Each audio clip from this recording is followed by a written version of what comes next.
So this is the May 2024 forecast for the Earth sign Taurus.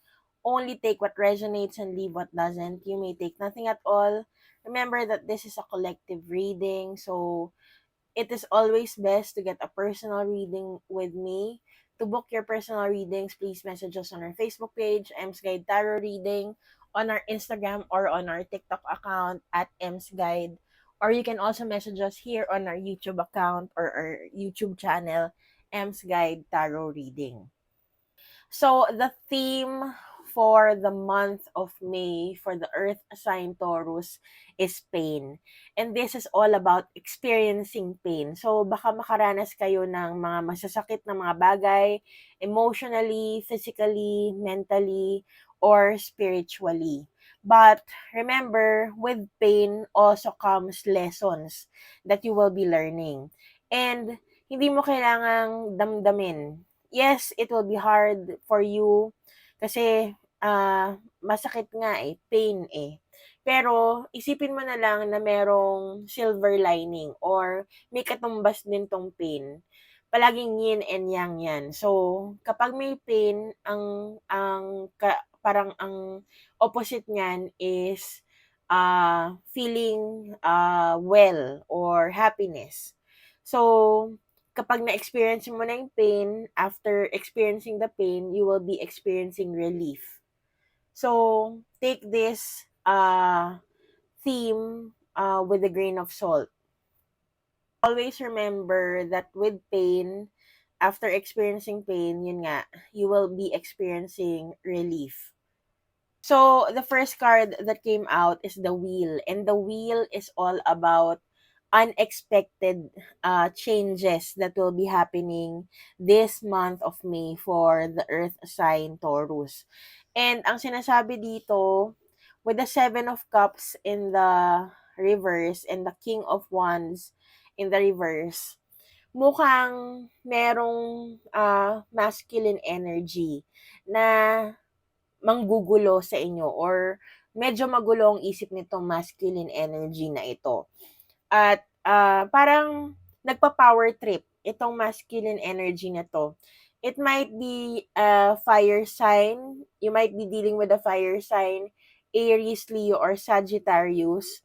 And because of this power tripping, medyo parang masisira yung order of things or yung mga bagay-bagay sa buhay mo this May.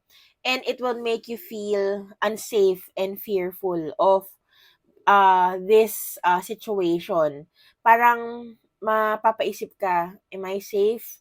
What am I, parang medyo matatakot ka with regards to what is happening dito sa kinaka-deal mo na masculine energy which is the King of Swords, which is the King of Wands in the reverse.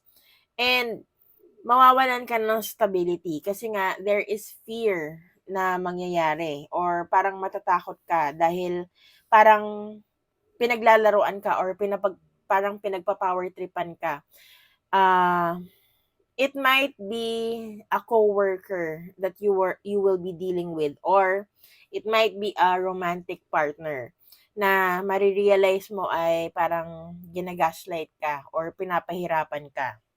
Okay, so the next card that came out is the Fish, and this is all about wealth, abundance, more on parang finances and values. And with the clarifying cards here, it's saying, gusto mo nang parang maka-move forward. It feels like you are in a connection. It might be a romantic connection, kagaya nga ng sinabi ko kanina. You might be in a romantic connection with this King of Wands, yung nagpa-power trip sa'yo. It can also be a coworker, kasi yung Lover's card, this is all about relationships or connections, not necessarily romantic relationship. Pero, yun nga, parang you want to move forward, gusto mong ayusin kasi maapektuhan yung pera mo or yung abundance mo dahil dito sa pang-power trip na mangyayari. And, yun nga, ang marirealize mo is the more that you stay connected to this King of Wands or yung masculine energy na nang pa-power trip sa'yo, the more na parang mawawalan ka ng pera, magkakaroon ka ng bad luck, or magkakaroon ka ng bad juju every time that you are dealing with this masculine energy. Last card here is sort of the guidance for you, Earth sign Taurus, and the card that came out is the Crossroads. So, ang ibig sabihin yan, you have to make a difficult decision. Is it to cut this person off, or pagpatuloy mo lang kahit na sobrang sakit na or ang dami mo ng pagdurusa na nararamdaman. So with the clarifying cards here, it's saying you are the Queen of Pentacles. You are wealthy, you're abundant, you have every resources na meron ka. Pero, yun nga, kailangan mo na mag-isip. Kasi every time na pinapatagal mo yung relationship mo dito sa King of Wands na to, the more na mawawalan ka ng stability.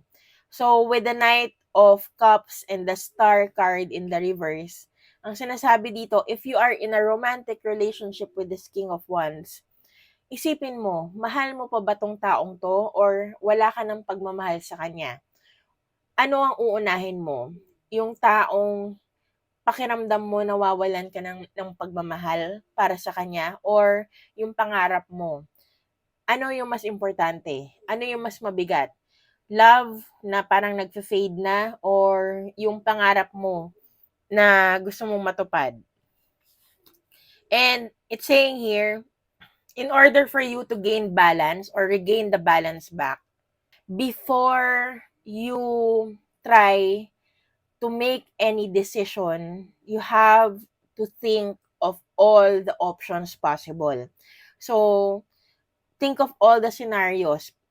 Yung scenario A, pagbibigyan ko yung taong to, pero magdudusa ako. Scenario B, iwanan ko tong taong to, pero parang mababawasan na ng tinik yung buhay ko. Ganon. Pero, ang sinasuggest din dito, kailangan mo ng mag-move forward as much as possible or as early as possible. Kasi, yun nga, the more that you prolong this relationship or this connection with this King of Wands na nampa-power trip sa'yo, the more na mawawalan ka ng pera. Yun yung advice para sa inyo.